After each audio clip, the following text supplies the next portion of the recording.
Jadi misal kita mau tahu langkah-langkah gitu ya buat kita makan pagi gitu ya.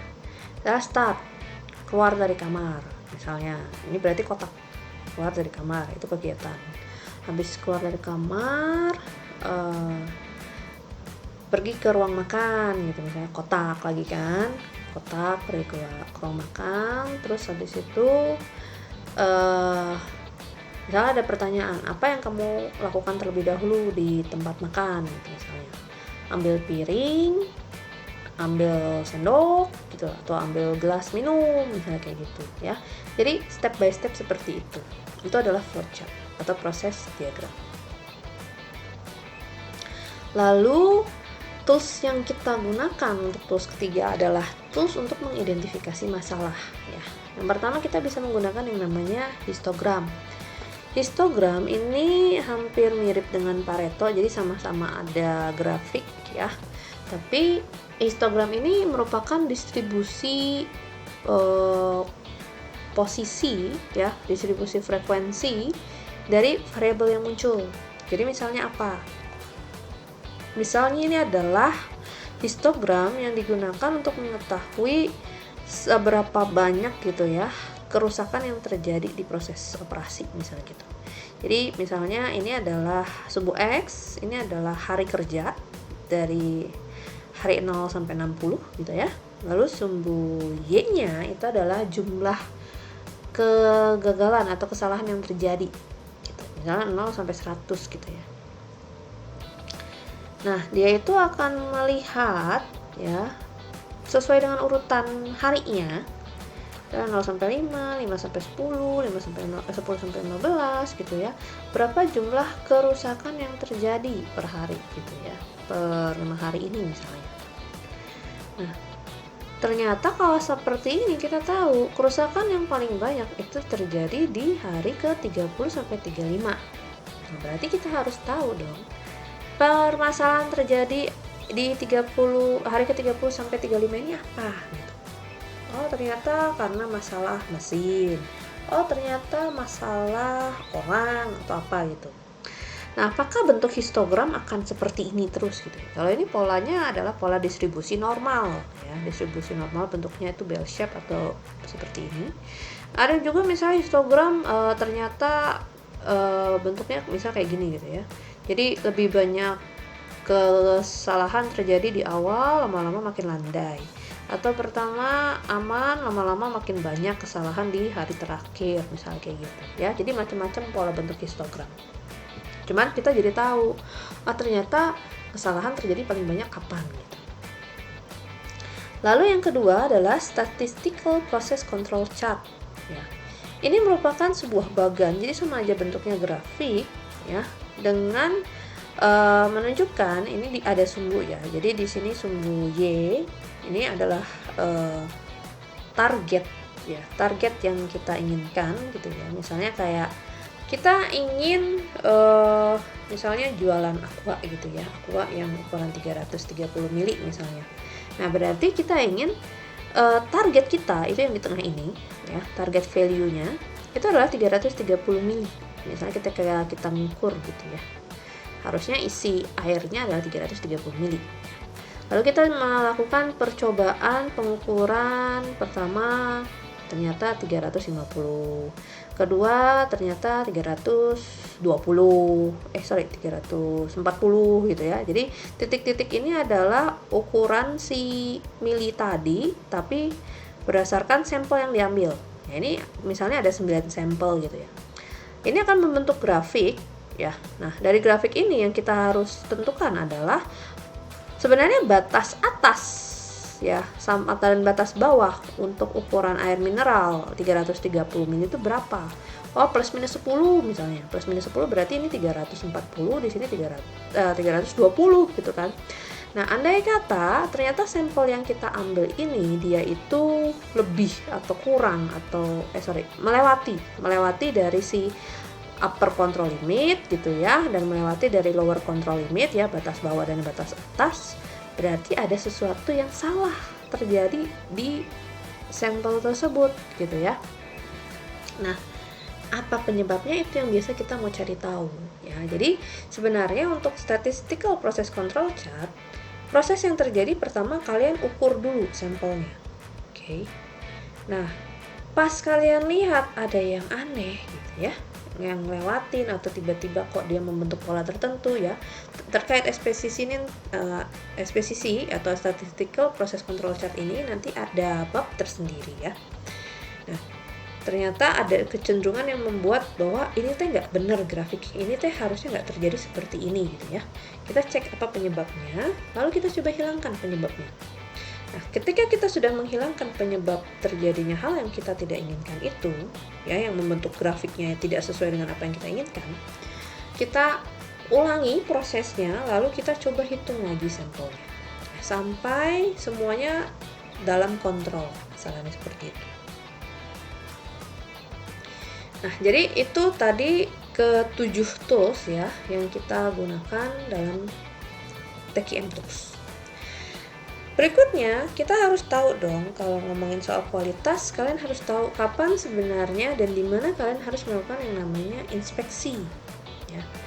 Jadi, inspeksi yang pertama kali terjadi itu adalah ketika kalian melakukan inspeksi di bagian pemasok atau supplier kita gitu ya. Jadi, ketika mau mengecek terkait pemasok atau supplier, harusnya yang dilakukan adalah kita datang ke pabrik supplier itu atau pemasok itu ketika si pemasok sedang melakukan produksinya. Jadi kita tahu, oh ternyata prosesnya sesuai nggak nih sama yang sudah kita sepakati, hasilnya benar nggak nih gitu ya, seperti itu. Nah, nanti kan dari pemasok akan dikirimkan barang ke kita ya. Nah, ketika kita menerima barang dari pemasok, kita inspeksi lagi sesuai nggak dengan yang seharusnya dikirim. Oke. Nah, kemudian selain itu kita harus memulai inspeksi itu ketika terjadi pokoknya sebelum terjadi proses mahal atau proses yang kalau misalnya kita ulang itu membuat kerjaan makin banyak atau justru akhirnya kerugian makin besar gitu ya. Misalnya kayak proses perakitan gitu ya. Ketika kita merakit barang, itu kan sebenarnya ada part-part atau komponen-komponen yang sudah dirakit dulu sebelumnya gitu ya.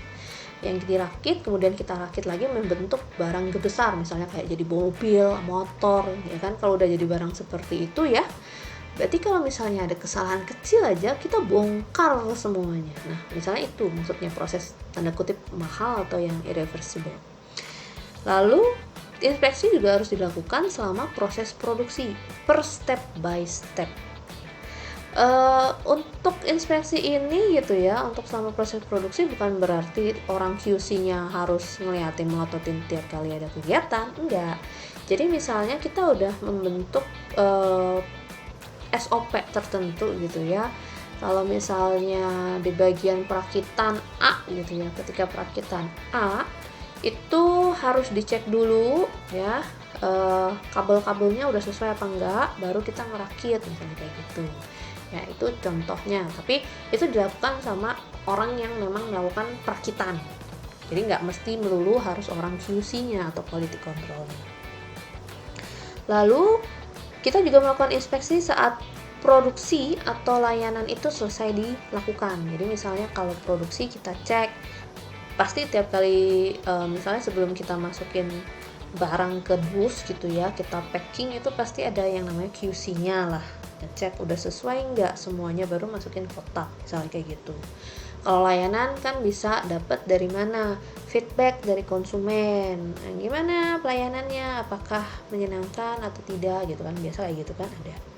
Lalu kita harus inspeksi juga sebelum kita melakukan pengiriman ke pelanggan.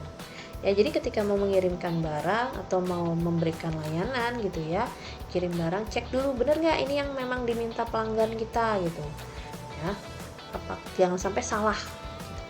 Lalu inspeksi bisa dilakukan juga ketika terjadi kontak dari pelanggan.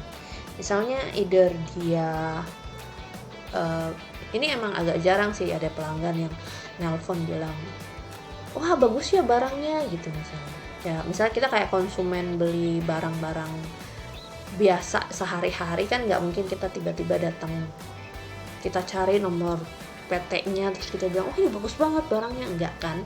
Biasa kan orang menelpon atau menghubungi perusahaan itu terjadi hal-hal negatif yang terjadi, misalnya komplain. Di situ kita cek ternyata ada kesalahan apa di situ. Ya. Jadi ini adalah waktu kapan dan di mana kita harus melakukan inspeksi. Terkait layanan sendiri, sebenarnya kualitas dalam layanan atau jasa itu dapat diukur dari 10 hal. Ya. Pertama adalah reliability. Reliability ini maksudnya apa? Kita harus memastikan bahwa kinerja jasa yang kita berikan itu selalu konsisten. Misalnya kayak tingkat keramahannya selalu konsisten tiap saat, nggak tiba-tiba berubah-berubah misalnya kayak gitu ya. Atau misalnya kita jasanya jasa potong rambut gitu, misalnya potong rambut salon misalnya, warna gitu, warnanya nggak berubah-berubah misalnya kayak gitu. Misalnya warna A ya gitu terus gitu, nggak tiba-tiba besoknya terang banget, besoknya gelap banget, enggak gitu, misalnya. Lalu responsiveness ini lebih menyangkut pada kesediaan atau kesiapan dari pihak pemberi layanan ya. Dia itu gercep enggak ketika ada melihat ada konsumen datang gitu, langsung selamat datang, selamat siang, atau misalnya nggak diminta, dia lihat ada orang celingak-celingak langsung tanya ada yang bisa dibantu misalnya kayak gitu. Lalu kompetensi itu berarti dia memiliki keterampilan dan pengetahuan yang memang dibutuhkan untuk memberikan pelayanan ya, nggak tiba-tiba oh ada yang mau bisa saya bantu gitu, oh ya saya mau nanya ini, oh maaf nggak ngerti, nggak gitu ya. Kemudian berikutnya yang keempat terkait akses ya, ini melibatkan kemampuan pendekatan ya, dan bagaimana pelanggan itu mudah mengontak pemberi layanan ya. Jadi misalnya kita ngasih CS 1x24 jam gitu ya via WA, enggak misalnya kirim surat gitu kan agak susah gitu misalnya ya gitu. Atau CS kita gimana, kita taruh CS-nya di tempat yang terlihat, misalnya ada di supermarket gitu ya, tempatnya terlihat ya, oh ya orang bisa tahu itu customer service gitu ya, misalnya kayak gitu. Lalu courtesy ya, ini terkait kesopanan, dimana pemberi layanan memberikan hormat, bukan hormat siap gerak, bukan gitu ya, maksudnya menghormati gitu ya, atau bagaimana pemikiran dan keramahan dari pemberi layanan. Lalu yang keenam komunikasi, jadi harus memastikan bahwa pelanggan mendapatkan informasi yang tepat dan mendengarkannya juga. Jadi bukan cuman kita ngomong panjang kali lebar tapi pelanggan nggak mendengarkan gitu. Itu bukan komunikasi, itu mah cuman ya kayak kalian dengerin radio aja gitu ya. Lalu credibility ya, bagaimana pelanggan percaya bahwa memang oh iya memang dia orangnya adalah orang yang sopan, oh dia memang dapat dipercaya, oh dia tuh emang orangnya terbukti jujur misalnya kayak gitu ya. Lalu aspek security gitu ya, bagaimana pelanggan merasa aman, terbebas dari bahaya, resiko, atau pokoknya nggak sampai kayak oh saya ragu-ragu nih menggunakan produk ini, oh kayaknya kalau saya datang ke tempat Anda kok kayaknya tuh di gang kecil serem, saya ngerasa takut gitu ya, atau saya ngelihat waitersnya kok kayaknya nyeremin gitu, misal kayak gitu ya. Lalu understanding atau knowing the customer, jadi pastikan adanya upaya dari pemberi layanan untuk memahami sebenarnya yang memang dibutuhkan pelanggan tuh apa gitu.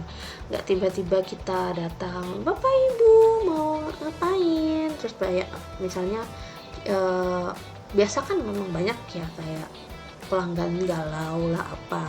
Nah kita harus memikirkan yang paling pas sebenarnya yang memang sebenarnya dibutuhkan tuh apa gitu. Lalu tangibles ya, jadi meskipun ngomongin jasa tapi juga ada aspek tangibles atau aspek berwujud yang perlu diperhatikan. Jadi misalnya kayak restoran kan kalau misalnya kotor juga orang kayak kesannya kan kok jorok gitu misalnya, ya tidak begitu